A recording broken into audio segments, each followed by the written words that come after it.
Hola, ¿sí? ¿Está bien así? ¿O se oye bien, verdad? Perdón, pero a veces también ya me acostumbré un poquito a leer mi Biblia en el celular. Creo que más por la letra que por otra cosa. Vamos.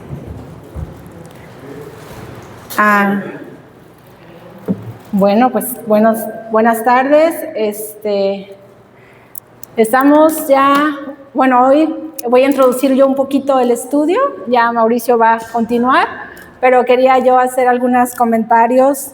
Estamos ya entrando al final del capítulo, Romanos, al final de la carta de Romanos, en el capítulo 16, y pues ha sido una carta de mucha bendición. Hemos observado muchos puntos. Algo que también se me viene a mente es que no porque ya estudiamos un libro nos creamos expertos en el libro, porque todavía hay mucho que explorar, mucho que decir. Ha sido de gran bendición, edificación, pero Dios nos sigue hablando a través de su palabra. Esta carta la consideran como doctrinal porque hubo muchos puntos a tratar. Sin embargo, ahorita que estamos ya llegando a la recta final, algo que a mí me gustaba, que hasta ponemos el título del capítulo 16, es saludos personales, ¿no? Está dirigida, y eso me gusta mucho porque desde un principio lo vimos, que Pablo está escribiéndole a la iglesia que está en Roma. ¿Y qué crees? La iglesia que está en Roma estaba conformada de personas, y personas comunes y simples como tú y yo, ¿no? Nosotros somos la iglesia que está en Cuernavaca, la iglesia que está en este tiempo, y somos personas comunes a las cuales Dios nos está hablando y está expresándonos sus palabras, porque Dios está haciendo algo en nuestras vidas, ¿no? Y estas personas, a las que finalmente ahorita vamos a ver algunas características, pues eran personas que estaban en el servicio, que estaban ayudando, que estaban viajando. Eran personas simples, pero que eran personas que estaban haciendo la iglesia y formando la iglesia, porque le hablamos que es la iglesia del primer siglo, ¿no? Y nosotros somos la iglesia de este presente siglo.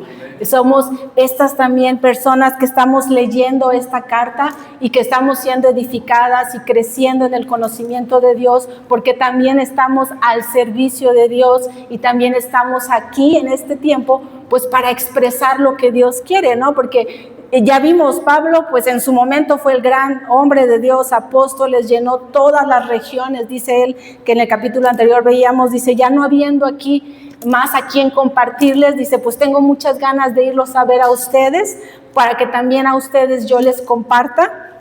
Entonces Pablo fue un gran hombre de Dios que llenó toda la región en donde él estaba, pero ahora también nosotros somos estos hombres y mujeres de Dios que Dios nos ha llamado a llenar la tierra del conocimiento de Dios. Y te digo, aquí empieza Pablo a despedirse, y yo le decía a Mauricio, pero no crean que es por eso. Le digo, voy a hablar yo de Febe, porque es mujer. y aquí le dice Pablo, empezamos con el capítulo 16, dice, les recomiendo además, a mí me gusta algo desde el versículo del capítulo 15 todavía,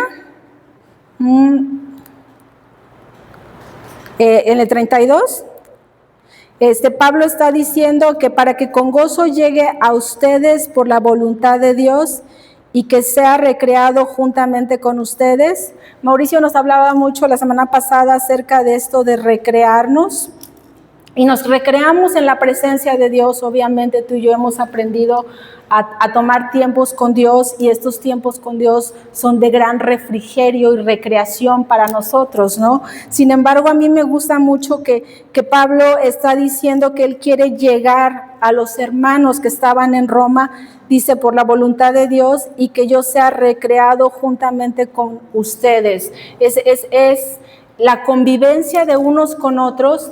Debe de ser eso también, un recreo, así como en la presencia de Dios obviamente tenemos tiempos de alegría, de gozo, de satisfacción, de que estamos contentos, ¿no? Pues imagínate, con Dios, pasar tiempos con Él siempre es de gran gusto. Sin embargo, también aquí el apóstol Pablo habla de que me recreé juntamente con ustedes, que la gente con la que nos convivimos y con la que nos rodeamos, pues sean también ese refrigerio para nosotros, ¿no? Que podamos amarnos y vernos con ese gusto unos a otros, que sintamos esa necesidad de vernos, esa alegría de estar juntos. Esa es la iglesia, una que está contenta, ¿no? Por eso, en otras partes dice que no haya entre nosotros ni celos, ni contiendas, ni cosas malas, porque la iglesia debe de ser un lugar de refugio, un lugar donde te sientas a gusto, donde te sientas amado, donde te sientas aceptado, porque eso es lo que Cristo ha hecho para con nosotros, eso es lo que nosotros debemos de hacer para con los demás. Entonces me gusta cómo Pablo dice eso, dice que él quería ser recreado juntamente con la iglesia que estaba en Roma, y por eso les quería visitar. Él tenía gran anhelo de irles a visitar y de conocerles, porque se oía de su fe, ¿no? Eso vimos al principio de la carta. Dice, yo he oído de su fe y del amor que le tienen a Dios y yo quiero ir a verles, pero como todavía no podía irles a ver, pues empezó a escribir la carta. En lo que yo llego, pues miren, aquí les empieza a decir todo, que de veras fue de gran bendición que Pablo en aquel tiempo haya sido estorbado para irlos a ver, porque pues se dio el tiempo de escribir esta hermosísima carta, pero él deseaba irlos a ver.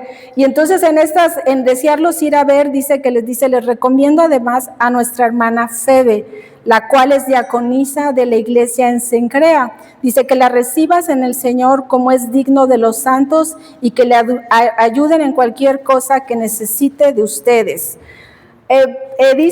Estaban diciendo que les recomendaban a esta hermana Febe, una mujer diaconisa de una iglesia, y diaconisa es una servidora, y bueno, es un poquito aquí nada más introducir el tema de que las mujeres servían en la iglesia, las mujeres estaban al servicio de Dios también, en todas partes, y lo digo porque pues aquí vemos muchas mujeres, y de verdad también me gusta mucho entendiendo el contexto histórico, que luego dicen, la Biblia no le da lugar a la mujer, no le da como el valor a la mujer que tiene, y ahorita con nuevos movimientos que siempre consideran que la Biblia, la mujer está relegada.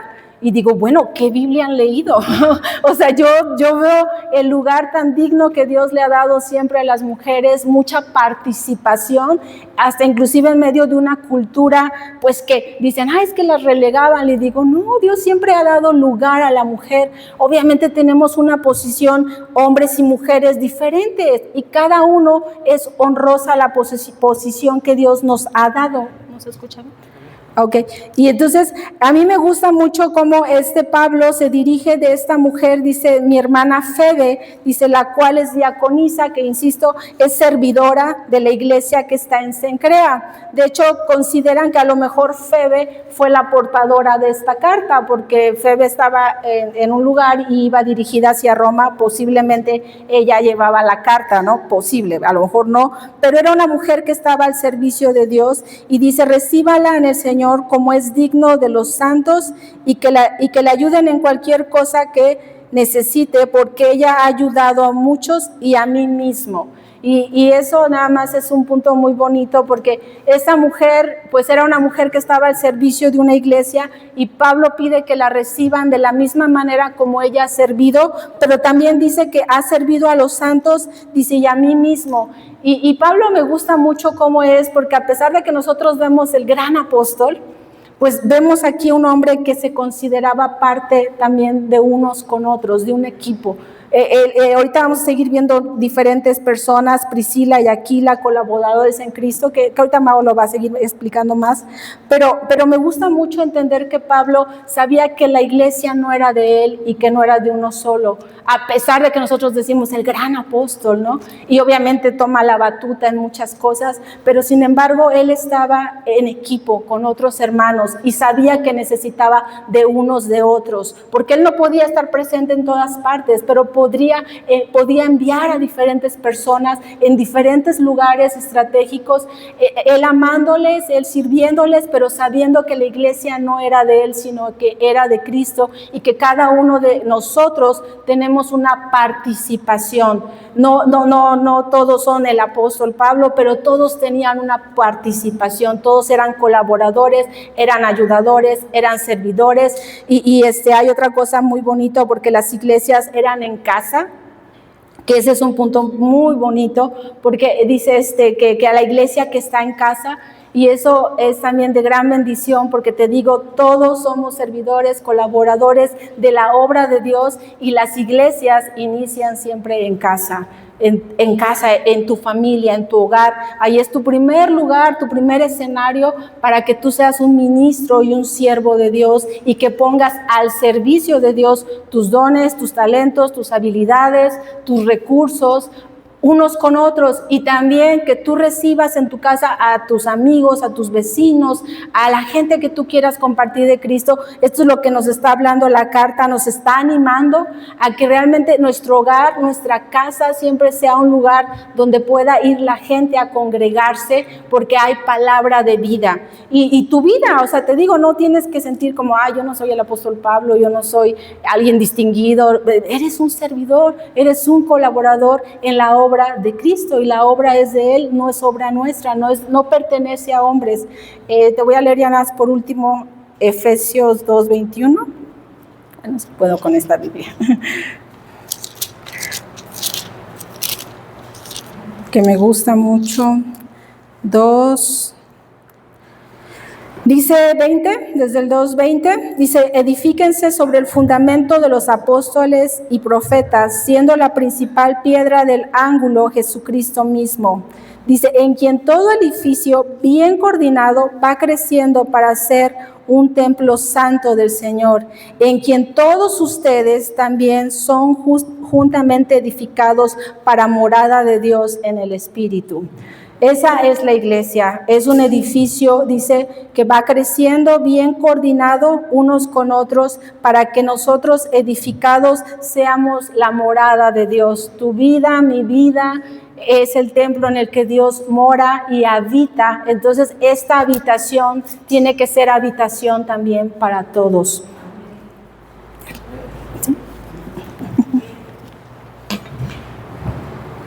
Muy bien, y en esa misma línea que estaba hablando Viri, del valor que debemos de tener, gracias, todos, unos con otros, así está. Apreciar, yo puse ahí unos puntos de lo que está mencionando Viri, abajo, el que sigue de apreciando nuestra familia de la fe, porque la iglesia precisamente pues somos ese cuerpo, el cuerpo de Cristo. Él está en el trono, reinando con autoridad, y nosotros somos el cuerpo de Él aquí en la tierra. Entonces, vernos a nosotros mismos, a nuestros hermanos en la fe, miembros unos de otros, y sobre todo que cada uno de nosotros está conectado a Cristo. Él es nuestra cabeza. Gracias, sí, tienes razón. Entonces, muy importante apreciar que la iglesia pues no es este lugar, ¿verdad? Sabemos muy bien que la iglesia pues somos nosotros. Donde quiera que andemos, en la calle, en el trabajo, en la casa, ahí está el Cristo Jesús. Somos Cristo, pues, el cuerpo de Cristo. Tenemos esa misma investidura de lo alto, de su perfecta justicia, hermosura. Todo lo que es Cristo, dice, así como Él es, así somos nosotros en este mundo también, ¿no? Entonces, el valor de la comunidad. Yo puse esas notas, es lo que Viri viene hablando. Cada creyente que Dios ha colocado a nuestro lado es fundamental, sea hombre o sea mujer. Reconoce su papel tan importante en tu vida y el tuyo en la suya, ¿verdad? Hay mujeres ungidas, de veras, comisionadas para algo especial, como hay hombres ungidos comisionados para algo especial. No podemos nosotros poner o quitar gente del cuerpo. Debes de reconocer la unción que Dios ha dado a las personas para tal tarea. Y eso, cuando aprendes o te ejercitas en apreciar a tus hermanos, puedes valorarlos y absorber de ellos todo lo que traen de Dios. Y eso te va a hacer crecer bastante y tú también vas a ser edificado para edificar a otros. Preciosos para Dios. Cada uno ha sido comprado por la sangre de Cristo. Debemos aprender a enfocarnos en las virtudes de cada persona y tener una visión divina. O sea, que pídele a Dios que te dé una perspectiva de Él, cómo mira Él a las personas, a sus hijos, cómo los mira, para que tú también aprendas a apreciar a tus hermanos que son tan valiosos. Pablo escribe en otra parte que dice que considera a los demás como superiores a ustedes mismos. Eso significa que los tengas como muy valorados, como alguien que han sido comprados por la sangre de Cristo y son muy valiosos a los ojos de Dios, como tú también lo eres a los ojos de Dios. Entonces, eso es bien importante, no menospreciar a ningún hermano, ¿verdad? Aunque sea nuevo en la fe, siempre ver el valor que tienen por la sangre de Jesucristo. Entonces, sí, la iglesia, cada uno de nosotros somos esos colaboradores. Cristo sigue obrando, haciendo su obra en la tierra a través de nosotros. El otro punto es Romanos 16, 17 y 18. Dice, ese es un punto que habla el apóstol, dice, discierno y me aparto. Dice que les ruego, hermanos, que se fijen en los que causan divisiones y tropiezos en contra de la doctrina que ustedes han aprendido y que se aparten de ellos, porque tales personas no sirven a nuestro Señor Jesucristo, sino a sus propios vientres, y con suaves palabras y lisonjas o alabos engañan los corazones de los ingenuos. Entonces, este es un punto que se menciona ahí muy importante, que aprendamos a discernir cuando hay hermanos. Fíjate, primero está diciendo aprecia a los que son hijos de Dios, a la familia que Dios tiene en la tierra, ¿verdad? Son tus hermanos, no precisamente de cierta denominación. Dios no tiene ninguna denominación, bautistas o presbiterianos o Dios no ve ninguna denominación. Todos los que creemos en Jesucristo, el Espíritu Santo habita en nosotros. Hemos recibido un mensaje de Dios, que es el Evangelio, que Pablo lo ha revelado aquí con mucho detalle. Y todos los que hemos recibido este mensaje somos hermanos, hermanas en Cristo, ¿verdad? Pero también hay que distinguir, aquí dice, fíjense en los que causan divisiones y tropiezos en contra de la doctrina que ustedes han aprendido. O sea, hay personas que no han recibido el Evangelio. Aunque vayan a una congregación, aunque te hablen de la Biblia, pero tú tienes que aprender a discernir. Me decía por ahí alguien que sabía de los billetes, cómo distinguir los billetes falsos de los verdaderos. Bueno, cuando tú conoces, nos decía Sebastián, ¿te acuerdas? Que cuando tú conoces muy bien lo verdadero, es muy fácil distinguir lo que es falso.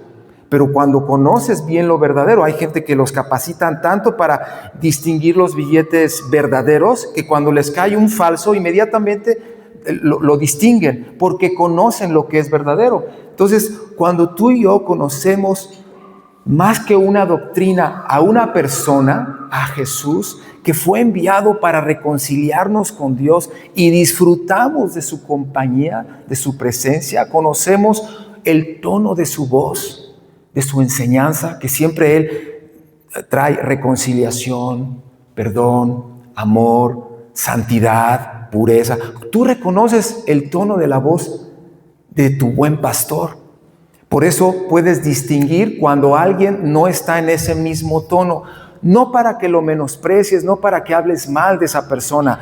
Aquí dice que se aparten de ellos, pero en el sentido de que no participes de sus extrañas doctrinas raras. Hay doctrinas muy raras que en lugar que te acerquen a una comunión íntima con Jesucristo, de disfrutar su presencia y su amor, te empiezan a meter rollos medios locuaces, que muchas veces hasta te llenan o de temor o de dudas o de otras cosas. Entonces tú tienes que aprender a distinguir que la doctrina o la enseñanza que tú has recibido es una enseñanza que tú sabes ese tono de la voz del amado, que es el Evangelio. El apóstol Juan escribe, por ejemplo, en 1 Juan 2:24, el que sigue, Dice, ustedes lo que han aprendido desde un inicio, permanezca en ustedes, o sea, el Evangelio. Si lo que han oído desde el principio permanece en ustedes, también ustedes permanecerán en el Hijo y en el Padre. Fíjate, no es una doctrina, es permanecer en el Hijo y en el Padre. Y esta es la promesa que Él nos hizo, la vida eterna.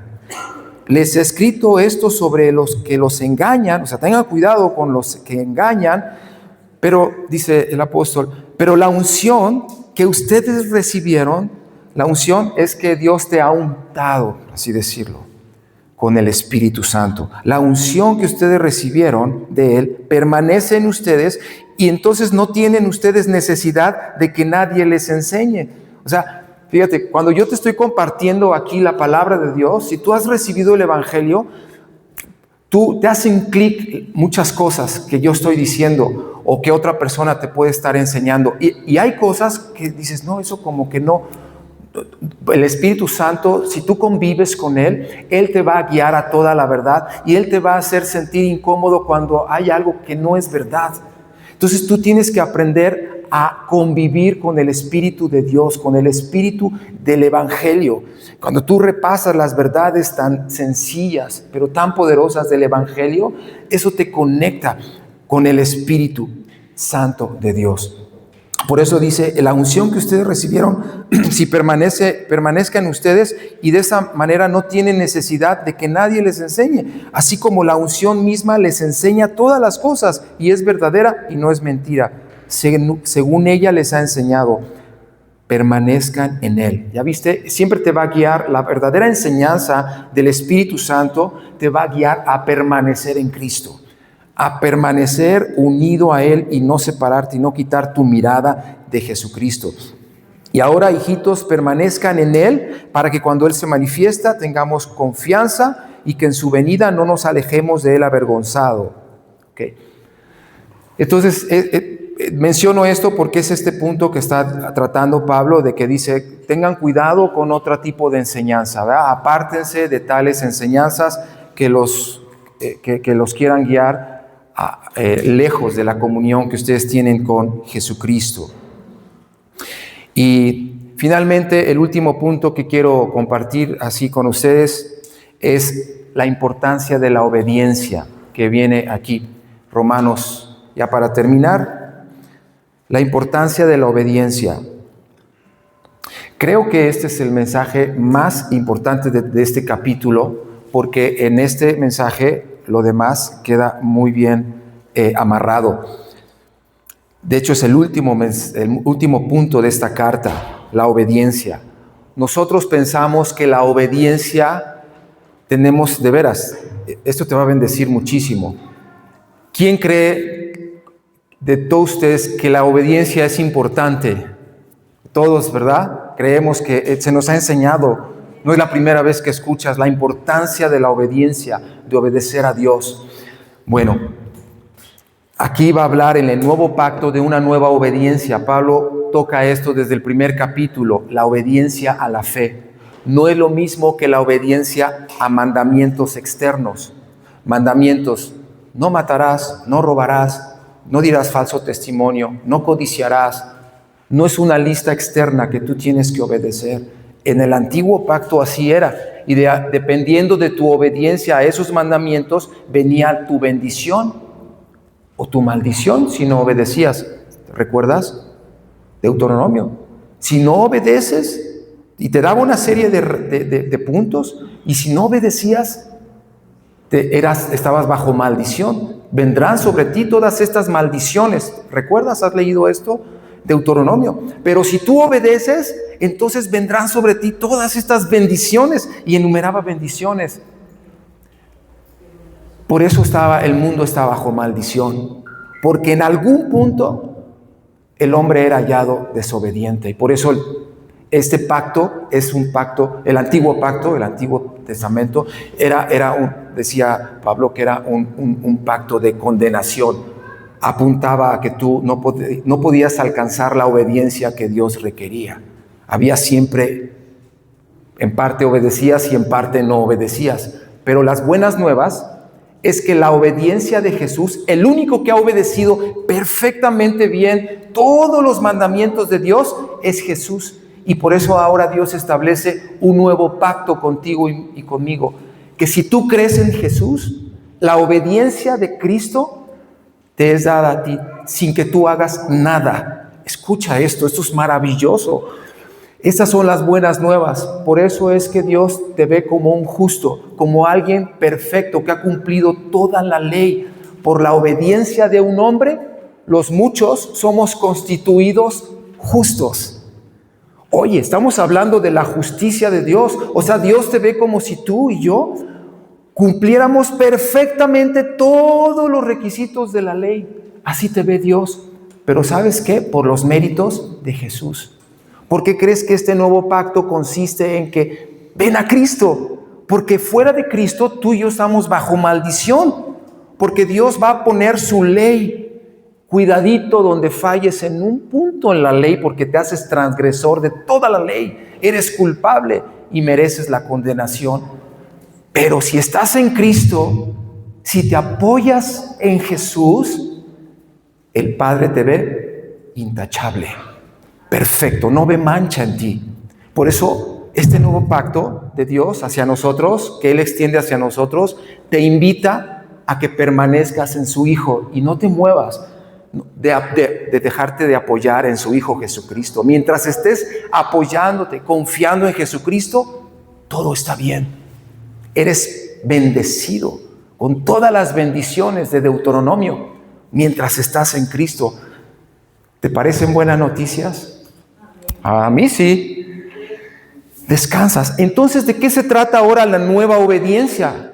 ¿Ya no debo de obedecer? Sí, vas a obedecer una convicción que hay adentro de ti, que el Espíritu Santo te guía momento a momento en cada área de tu vida. Toda tu vida, como estás en Cristo, el Espíritu Santo vive en ti y Él te va a guiar en los detalles más insignificantes de tu vida. Consiste entonces este nuevo pacto en caminar con Dios y que tú seas guiado por el Espíritu Santo que está dentro de ti, que te da convicción de lo que debes hablar, cómo debes pensar, cómo debes hacer. Todos los detalles, consúltalo a Él.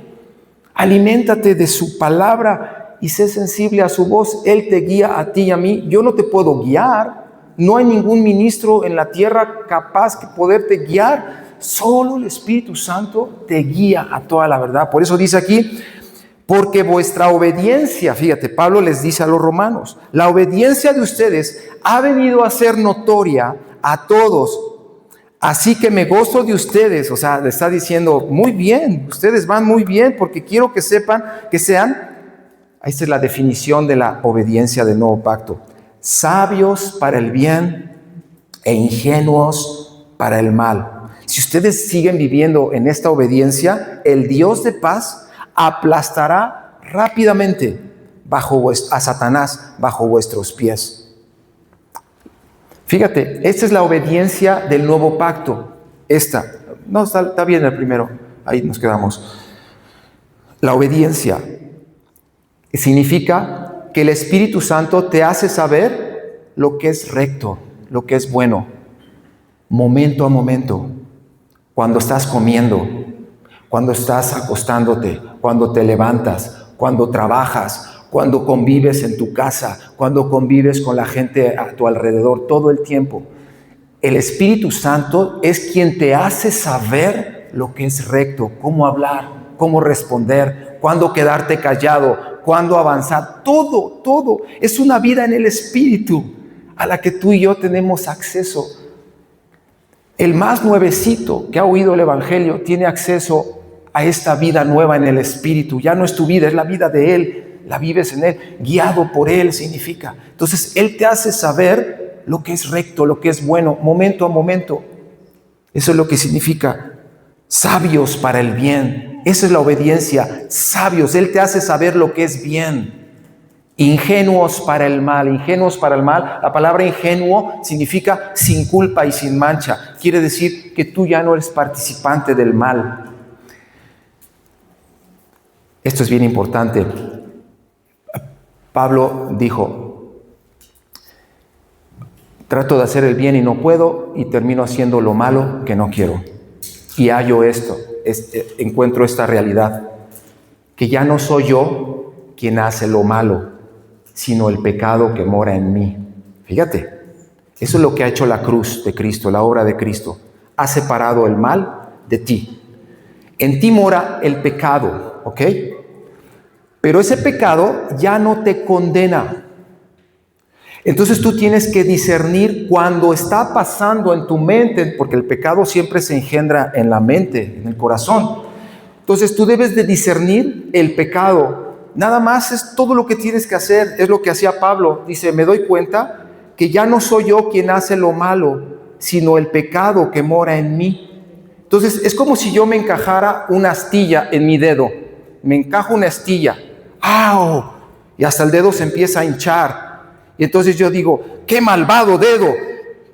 Y empiezo a maldecir mi dedo porque digo, no es posible este dedo que siempre me está doliendo, está hinchado. No, el problema es la astilla que está dentro. Así es el pecado.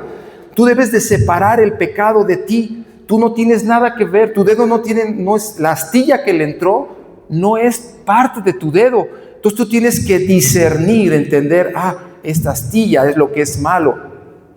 Y sale de ti y te das cuenta que el dedo no es lo malo, sino la astilla. Entonces es lo que dice Pablo, no soy yo, es el pecado que mora en mí. Eso es ser ingenuos para el mal, es decir, que tú no tienes nada que ver con el mal. Cuando pase por tu corazón un pensamiento o un sentimiento de codicia, de lujuria, de falta de perdón, enumérame cualquier pecado que pasa por tu corazón. Identifícalo. No tienes que luchar con él, ni sentirte culpable ni condenado. Nada más identifícalo. Y esas ropas ya no me las pongo. Si pasa un pensamiento de lujuria en los hombres, por ejemplo, identifícalo. No digas, no la miré. No, sí, hay lujuria en el ambiente. Y debes de considerar que no eres tú, es el pecado que mora en ti. Y tú lo identificas, es un pensamiento de lujuria. Nada más, no luches con él, identifícalo. Y ¿sabes qué? Al identificarlo, va perdiendo cada vez más y más fuerza y dominio en tu vida. No tienes que luchar con él, ya Jesús lo condenó. Dios condenó ese pecado y todos los pecados en el cuerpo de Jesús. Todos los pecados ya fueron condenados en el cuerpo de Jesús. Lo único que tú y yo tenemos que hacer es identificarlos en tu vida. Cuando pasa un pecado en tu mente o en tu corazón, lo identificas y dices, mira, ese no soy yo. No me siento culpable por eso. Es el pecado que mora en mí. Y así como pasa, se debilita solamente con la luz de tu mirada. Porque tú vives en comunión con Dios. Tú vives en comunión, sabio para el bien, ingenuo para el mal. Y de esa manera el mal no tiene ningún lugar en tu vida. Es así como se combate el mal. Así de simple. Esa es la práctica de velar. Jesús dijo, velen, estén despiertos, estén atentos. Velad y orar para que no caigan en tentación. Solamente tienes que estar consciente de lo que está pasando en tu mente y en tu corazón. Y con eso termino. El Dios de paz aplastará en breve a Satanás bajo sus pies. Es decir, así es como Dios somete al diablo. Digo, wow, ¿cómo es Dios? Así es como Dios somete al diablo bajo nuestros pies, viviendo nosotros solamente en obediencia a Dios. ¿Cómo es obediencia a Dios? Bueno, yo me mantengo dependiendo del Espíritu en todo lo que hago. Todo lo que hago, lo hago guiado por Él. Y soy sin mancha del mal. Cuando viene el mal, pasa por mi mente un pensamiento, un sentimiento, lo detectas nada más y dices, mira, esas ropas ya no me las pongo, ya no son mías, porque yo soy justo a los ojos de Dios, soy santo y sin mancha. Esa es mi identidad que tengo en Cristo. Y así te mantienes separado del mal. Y de esa manera el diablo siempre va a estar bajo tus pies, porque así es como Dios quiere, que la justicia de su Hijo Jesús opere en tu vida, para que reines, para que tú y yo reinemos en vida, tengamos autoridad. Esa es la guerra espiritual. La guerra espiritual no es que tú luchas así, te reprendo, Satanás, y, o sea, esas cosas no las veo en las Escrituras, ¿no? Sino que tú y yo vivamos en obediencia. De esa manera vivimos por encima de los principados y de las potestades, obedeciendo, caminando con Dios. Así, de esta manera, sin tener que ver con el mal, y Dios aplastará. Es Dios quien aplasta a Satanás, pero usa tu obediencia y la mía. Amén. Bueno, yo hasta ahí le voy a dejar. Ese es el tema, ya lo terminan de leer. La próxima semana va a compartir nuestro hermano Rogelio, va a dar un tema muy exquisito, muy bueno acerca de la necesidad de extender a otros la vida que tenemos. Y nosotros vamos a salir a un viaje el próximo domingo, y entonces va a compartir mi hermano Rogelio con la ayuda de Dios. Y pues nos mantenemos comunicados en el grupo. Cualquier pregunta de este tema, vuelve a leer, porque ya terminamos Romanos 6. Cualquier pregunta del libro a la carta a los Romanos, pregúntalo con confianza, ya sea particular o en el grupo. Haz tu pregunta, cualquier cosa. Queremos tener muy en clara la palabra de Dios, ¿verdad? Que haya mucha confianza entre nosotros para vivir a la luz de la verdad de la palabra de Dios. ¿Okay? Cualquier duda que te haya quedado, si quieres que te extienda más un tema, un punto que lo hayamos pasado quizá muy rápido y que tú no estés pudiéndolo practicar, háznoslo saber, escríbeme y platicamos más sobre este asunto, qué dice la palabra en cada punto. Lo importante es vivir en la luz, ¿verdad? De esta palabra.